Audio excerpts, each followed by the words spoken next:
So I've been freelancing since the start of the year 2025. It's November, so this is my 11th month doing full-time freelance. From my time working in-house at various companies before being a freelancer, there's a few things that I learned there that have carried on and that have really helped my freelance career, especially when maintaining like healthy relationships with clients. And I've learned that there's only really 3 things that you need to do that are like imperative. And those 3 things are clear communication, reliability, and proactiveness. You need to be so clear with your communication in terms of like deadlines, deliverables, everything like that needs to be so tight so that, for one, the clients are getting what they want. And also, you're not getting screwed over because you weren't clear with communication or your client wasn't clear with communication. And so things got muddled. And then when things start to get muddled, that's when those relationships can kind of begin to break down if not handled properly.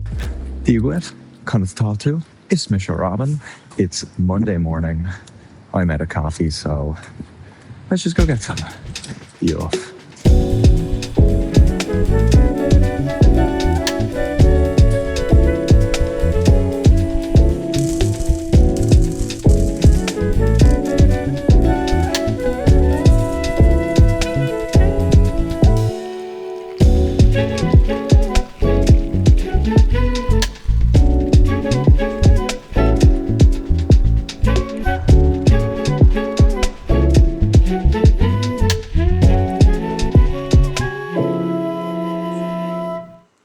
Okay, so this is why you don't want to leave deliverables up to assumptions, because right now I'm working on a series of ads for a client, 7 or 8 of them. Because they're ads, there's multiple versions or exports for the different ad formats. I was working under the assumption that we'd only have different formats for a couple of them, because that's what was in the slide deck that I was working off of.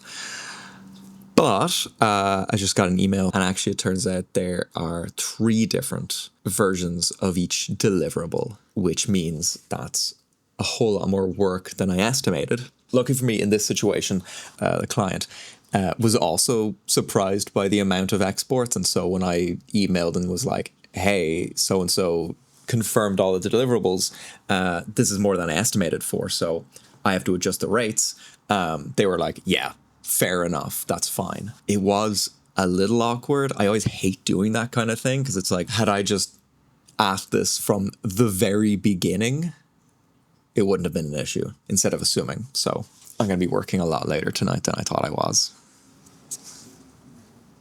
Yeah, Les, what's the crack? As someone who's been doing it like a lot longer than me and like been dealing with clients and whatnot, I just want to know like some of the most basic things you need to do to have like a good relationship with your clients. Speaking to the person who's new out there, who's just starting out, like, what are your tips? That first step is finding out what their goals are, what their mission is, what their vision is, what their values are. It's crazy how it's changing so fast. The new school cats are now the ones who are training the old school cats. So I want to be very clear, to be humble. Humility is a big thing. So my input's almost as much to the old school cats as much as the new school cats because it's changing, bro.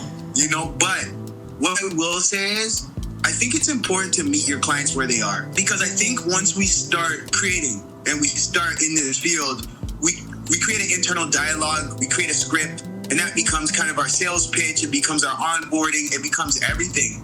But stepping away from the script you create and actually asking questions and finding out how to meet the client where they are.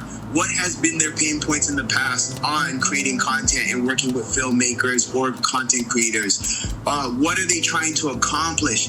Finding out how to qualify where clients are in their content creating journey and then working from that space really helps in hitting the goals that they're trying to hit.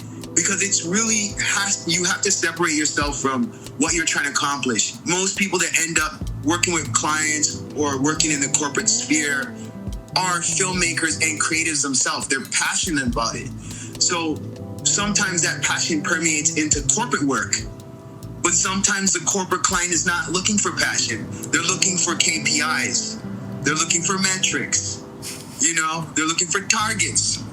So, so it's just remembering that, it's remembering to meet them where they are. Hell yeah, dude. Okay. Thank you. That was sick. Well, anytime, man. Anytime. When it comes to reliability, this is also just like so important. So, for example, when it comes to deadlines, you need to meet a deadline. I think that's not like a crazy thing or like some wild new information, but like if you can just be so consistent with meeting your deadlines, everything's fine. And then if something's happening where you don't think you will meet the deadline, that's where we come back to communication. And you just have to communicate, hey, such and such is happening. Either I'm not going to meet it for this deliverable, is there something that we can prioritize instead?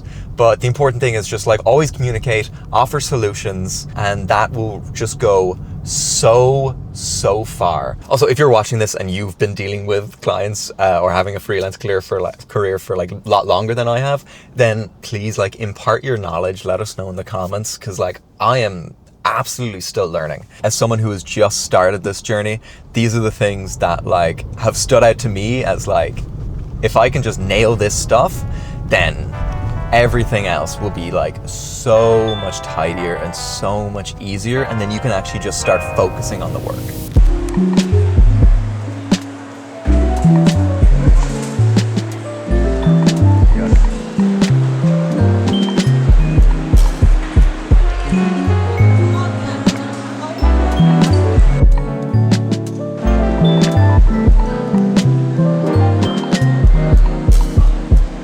So much to know, and it makes my brain bulge at times trying to figure this all out. But what I've found helps is having people who are either in a similar position or people who have been through it before.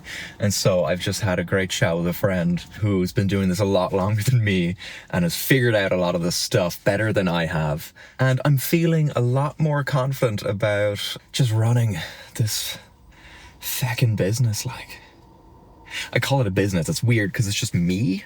It's not a business. It's not like I'm opening a burger stand or a coffee spot. I have considered like having a coffee cart or something, but that's really just because I'm a fan of coffee. And I think it'd be fun to like give people coffee and like make coffee for people, but I'm also notoriously slow at making coffee, and I think that'd be really bad. So I'll park that for a little bit and just stick with the whole videography thing for now.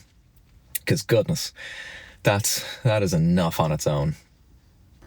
Okay, I need to get ready to go out to a comedy show, so let's just wrap this up and I can tell you about proactiveness. Okay, so being proactive is pretty broad, but I can boil it down to one main thing, which is ask for what you need.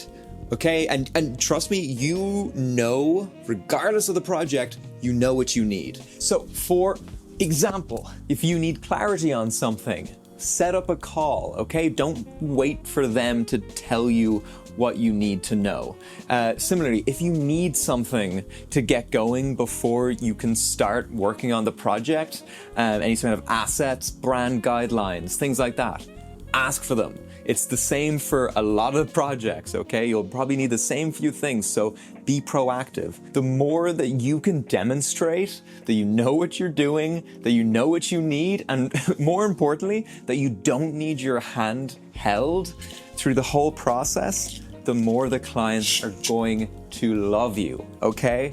Remember, at the end of the day, this is something that like I need to remind myself constantly of, because like a lot of the time we get into this specific line of work right here with cameras because we love filmmaking, we love photography, we love using the tools, but that's not why the clients hire us. Remember, we are a solution. We're offering a solution to their problem, and then they're gonna pay us to solve that solution. It's a really, really simple problem where the complexity comes in is trying to figure out how to best solve their problem. What problem are we solving? You know, what problem do they need solved?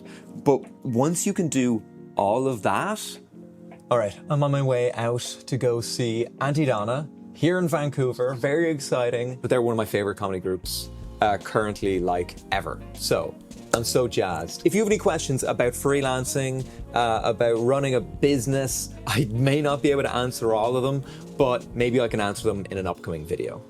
My name's Robin. Thank you for taking the time to spend with me and watching this video, and I will see you in the next one. Slán leat. I gotta go. I am so late.